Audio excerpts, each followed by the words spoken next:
This is to give you a taster of what is available to you, how you make the most of your opportunities, but also, very key, the responsibilities that you have as a funded student. So, key takeaways. You're going to get so tired of this. There's no such thing as a silly question. If you come to us with a problem, when the problem arises, we can help you sort it out. If you don't, and you come to us 3-4 months down the line, it's really a lot harder to sort everything out. So please come to us with your questions as soon as they arise. When I say we, it might be your home university and it might be SENSS, and I'm going to talk you through in a moment how to make that distinction. And sometimes it's not always clear, but we'll get to that just now. Don't suffer in silence. Talk to your supervisors or your operational leads. How many of you have met your operational lead? Do you even know what an operational lead is? No? So your operational lead is a senior administrative person at your home university who leads on managing your SENSS studentship. So if you've had an induction, you should really have met them at that point. And there's a list of contacts within this slideshow that you can take away with. We'll email it to you and you can see who your contact is. Really key thing, find out who that person is, because they're going to be your primary contact for queries around all things SENSS. If they can't help you, they will either write to me or they will suggest that you write to me and we can sort that out. So usually the more complex matters come to SENSS, but in the first instance, contact your operational lead. I do, though, hold a weekly office hour on Tuesday afternoons for you just to drop in. You don't need to book to see me. There's a Zoom link that stands for the year, and you can drop in and talk to me about anything that's worrying you, or, as some of our current students do, share with me their successes. That had a conference paper accepted, that their OIV went really well, or they've had a baby, for example. I've seen a lot of baby pics, great. So it's a way to come and talk to me directly about concerns that you have, or to share some good news if you have it. And I cannot stress the next one strongly enough. Do not spend money before it's been approved. Because if you do, I will not reimburse you. There is one exception to that rule, and that is if you have a rail card. So SENSS will pay for you to have a rail card. I think it's £30 a year or 70 for 2 years, something like that, or 3 years. And that gets you a discount on all your travel around London. And you can buy that and then ask SENSS to reimburse you, because it's going to cut down your costs for going to face-to-face training like today. So that's the only instance in which you can spend money and then ask for it to be reimbursed. For everything else that you spend, you must have our permission first. If you do not, you will not be reimbursed. And linked to that, please read the relevant SENSS policy so that you know what you need to do. What are the parameters of the thing that you're trying to do? All the policies are going to be on the VLE. I think Aaron may have started putting them there already. And they cover things like overseas fieldwork, research training support grant, overseas institutional visits, placements, compassionate leave, maternity and paternity leave, and that includes for adoption as well. There's a whole suite of policies that will cover most of your needs throughout your studentship that SENSS is responsible for. If there isn't a policy and you don't know what to do, ask. Or if you've read the policy and it just doesn't fit your circumstances, ask. So for any funding that you apply for, there will be an application form. And this is great training for you, whether you're going into academia or whether you're going into a different sector, because there, as we well know, you do not get money without filling in application forms. We've tried to keep these as light touch as possible and as obvious and intuitive as possible. But if something doesn't work for you, let us know. It might be that we need to revise our process so that we can encompass more of the kinds of activities that you do. So, what does your studentship include? In essence, you all receive a stipend or a salary, and that pays you, like a job, to do 37.5 hours paid research time a week. I think it's for about 48 weeks, but my maths might be a little bit out here. You also have a right to paid annual leave each year between 30 days and 8 weeks. I don't know why there's a range. I would hope that you'd all get the same leave. It might be that some of you need more leave in 1 year where things are more frenetic. and other times you may want less leave because you're really in the zone and you need to just press on. But you have a right to paid annual leave. Please take it. If anyone is standing in your way of taking that leave, of their problems, let us know, because that is your right and we don't want you to burn out. It can happen really easily. You also have the right to paid sickness absence. I'm not going to go into details here, as I said, but you will need to provide a medical certificate, and we usually say if it's more than 5 days, then you can claim. And what it means is that your stipend will continue to be paid during the period that you're sick, but if you're sick for 2 weeks, you will have another 2 weeks added onto your studentship. So it will be 3.5 years plus 2 weeks. Because we anticipate that you can't work during that period and you shouldn't be punished for being ill, not your fault. You also have the right to paid parental leave. For paternity leave, it's, I think, the usual 2 weeks. For women, it is, or main carers, it is 6 months on full stipend, 3 months on statutory pay, and a final 3 months unpaid leave. Then you also have an opportunity to apply for additional funding, and I'll be taking you through the main one of these later. That's Research Training Support Grant. But you can also have language training support extensions. So, how many of you in this room are going to need to learn a language in order to undertake your research? I think we have, wow, that's a low number this year. You and I will be having a separate talk about that then. I'm not going to go take everybody through that, but in essence, if you have to learn a language, and I don't know why it's called difficult language training, maybe that's an English thing where we don't learn lots of languages, but it's any language that you don't know or that you need to improve in order to go into field work or to be able to read text. But it's got to be essential to your PhD. As much as we'd love you to learn another language just because, that's not what this is there for. So you and I will have a talk, yeah? Come find me afterwards. And what happens there is if you apply for a language training extension, the SLC has given us guidance as to how many months learning different languages attracts. We'll look at your application and you'll have an extension to your studentship to cover that period.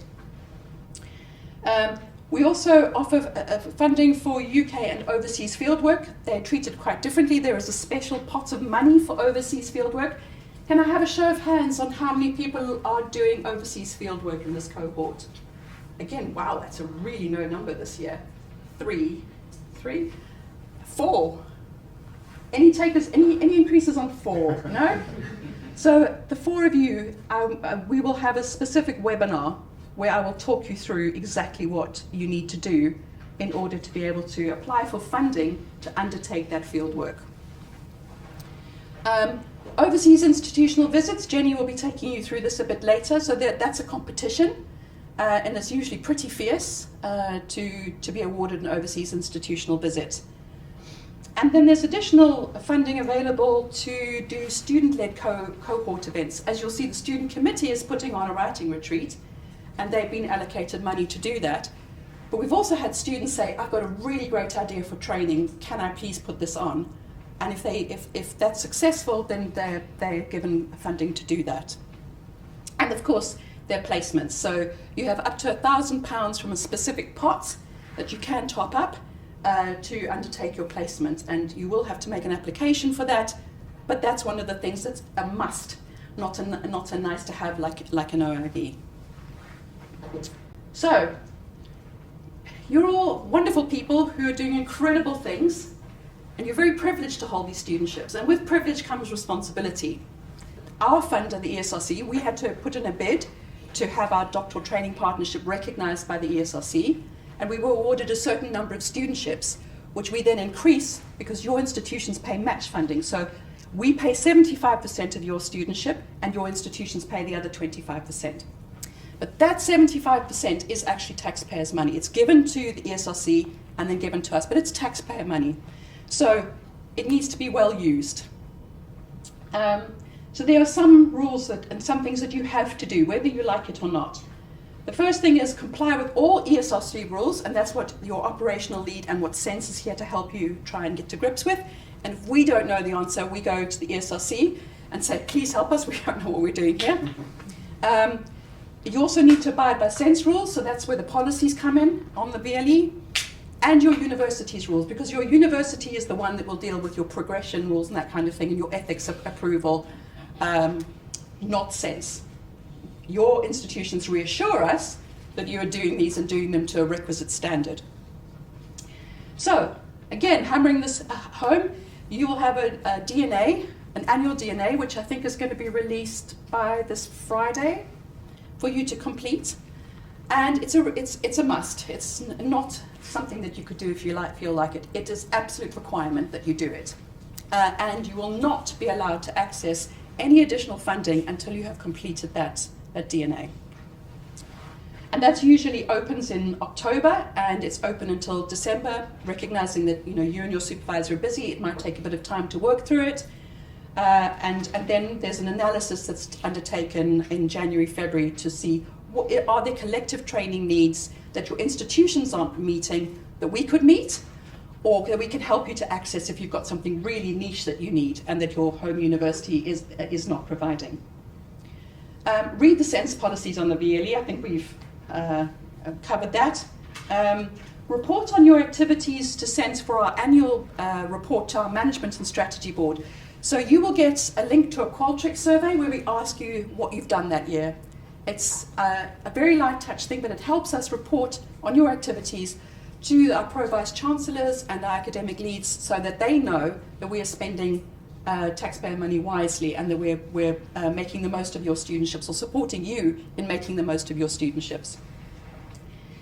Attend the annual SENSS Summer Conference. It's going to be hammered home a lot today.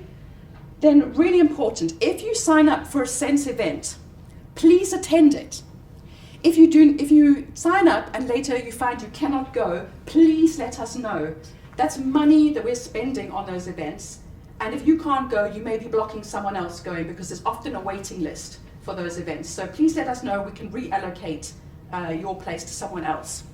And especially non-funded students, because as funded students, you ordinarily get first access to these things. But we also obviously open it up to non-funded students, and we'd like to give them that opportunity as well.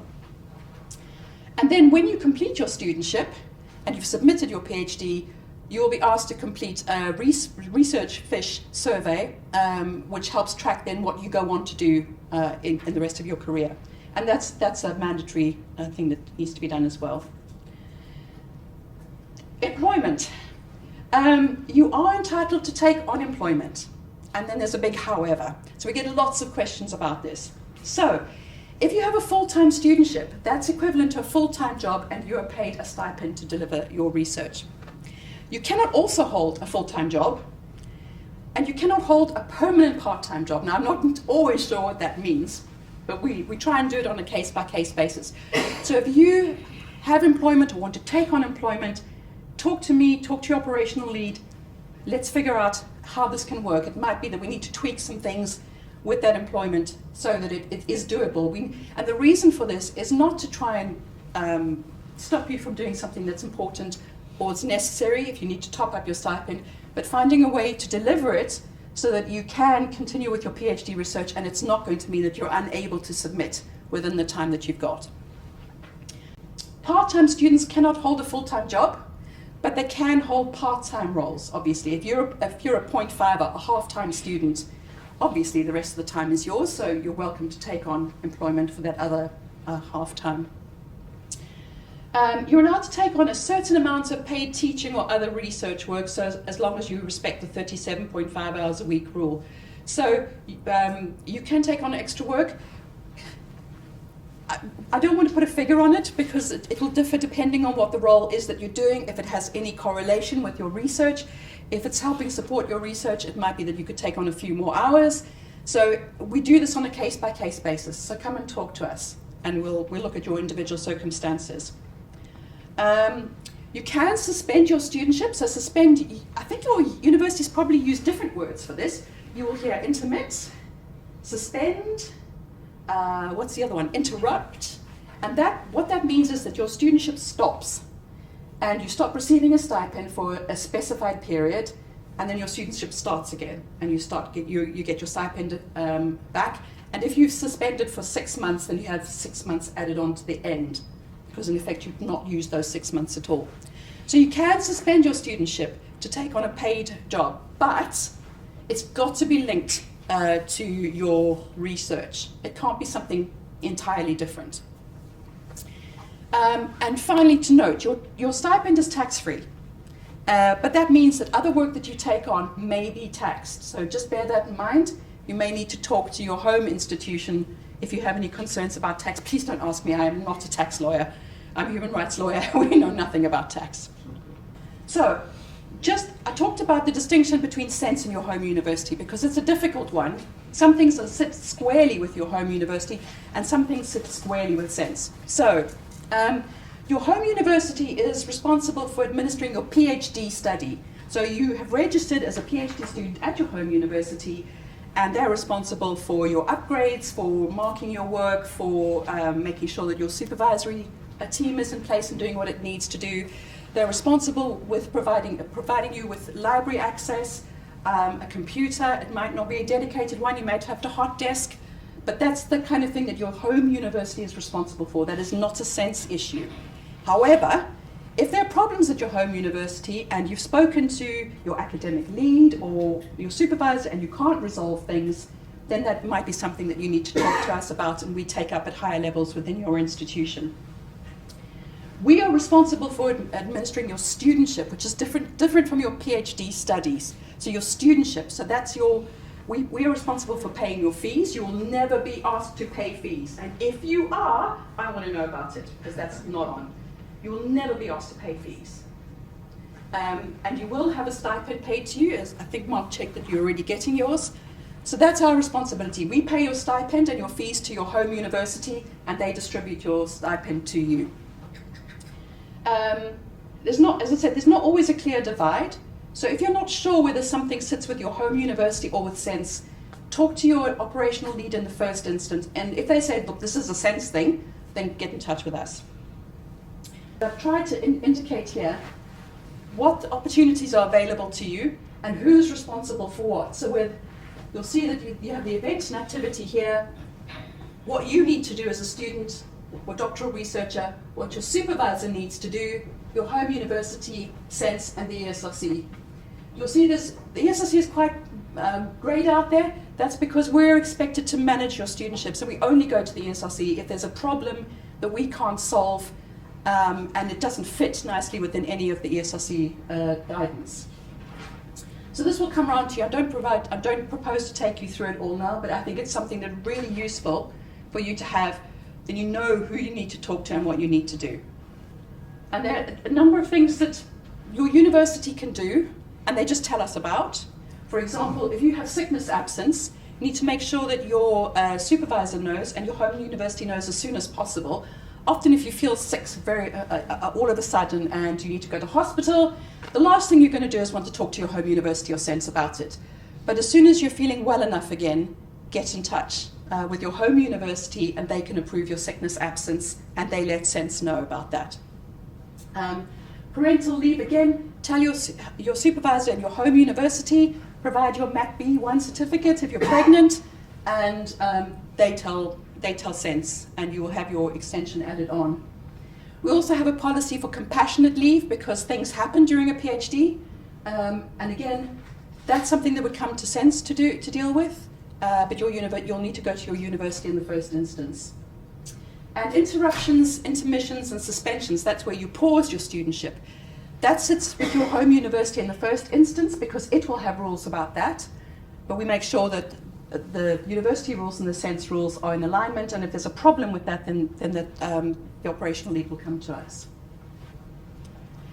In terms of intermissions and interruptions, just to let you know, at the moment, it's 12 months limit on that. So, for example, if you took 3 months unpaid leave during your first year, 4 months in your second year, I'm doing the maths, and then 5 months in your third year, that would total 12. You'd have no more intermission to take towards the end of your studentship.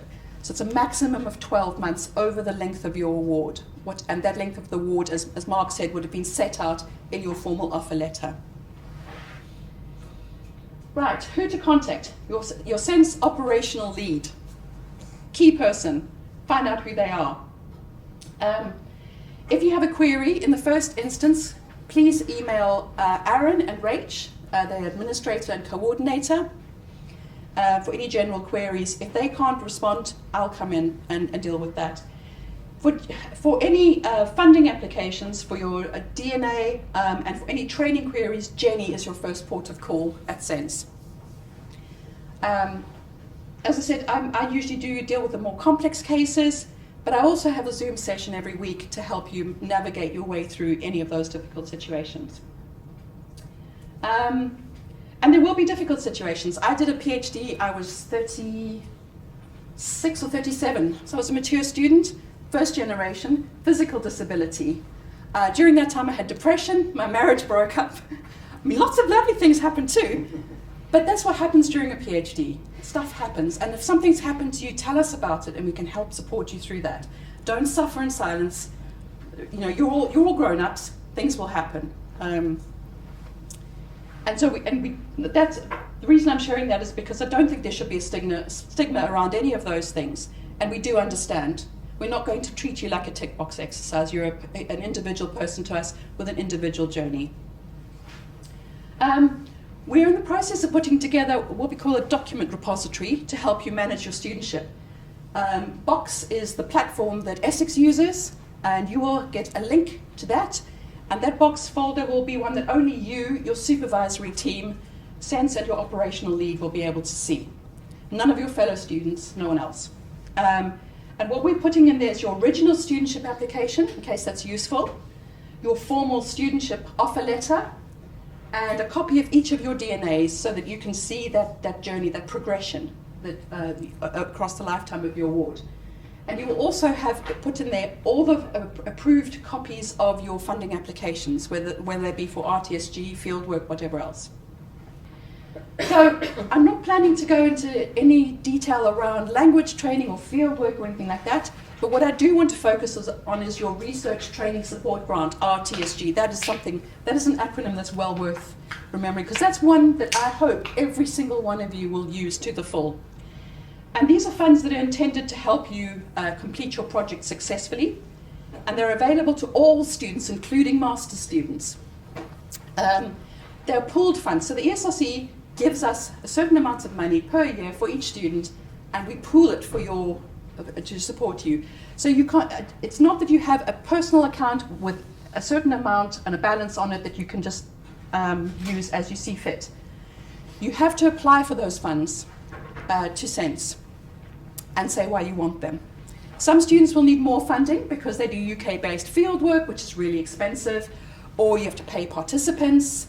There's all sorts of things that can mean that your research project is more expensive than someone who doesn't have any of those things happening. So some people will need more money than others, but you all are entitled to apply up to a maximum of £3,000.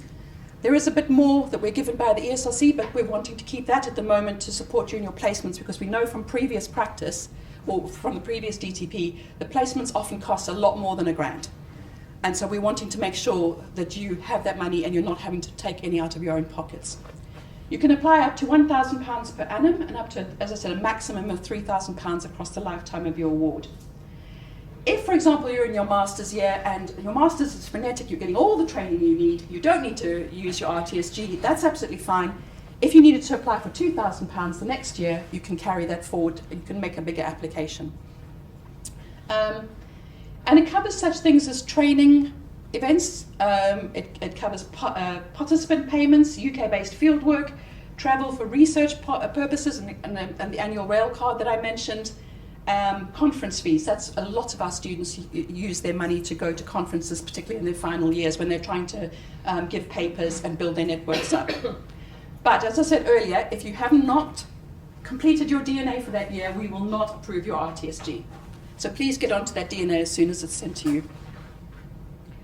What doesn't RTSG cover? It does not cover laptops, unless you need a really high-spec computer by the virtue of the nature of your research. So if you're dealing with large data studies or data sets that a normal laptop off the shelf wouldn't be able to cope with, that's the kind of thing where we can have a conversation about that, and that's fundable through this. But if you buy any equipment, after having it approved, that comes to more than £200, you need to return it to SENSS afterwards, and then we use that. If anyone else needs equipment, we use it to help them out. It doesn't cover any standard equipment that your university should provide. It doesn't cover stationery, and it doesn't cover books and journals that are available through your library, and that includes interlibrary loan. If there's an obscure book that you really need and interlibrary loan doesn't have it either, that's something that you could use RTSG to apply for. How do you apply for RTSG? The policy is on the VLE, as is the application form, and you need to tell us what you want to spend it on and how much it's going to cost. Your supervisor will need to support your application, and then you send it to Jenny, and she will aim to look at it and give you the outcome within 5 working days. Again, do not spend money without having it approved. And once you've spent your funds, you'll need to provide the receipts for that to the designated person at your university. And we're waiting for universities at the moment to tell us who they want you to give those receipts to, and we'll make sure that you know who that is. But we keep records of the funds that you've spent, but it's also advisable for you to keep those records too, just to make sure that we all tally. So when you're putting together an application, think about everything.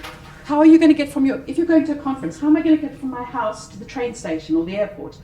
You can claim for that. Do I need a visa? I can claim for that. Do you need, travel insurance should be provided by your universities, but if you need some kind of inoculation or vaccination, that can be claimed for. Your travel can obviously be claimed for, your accommodation.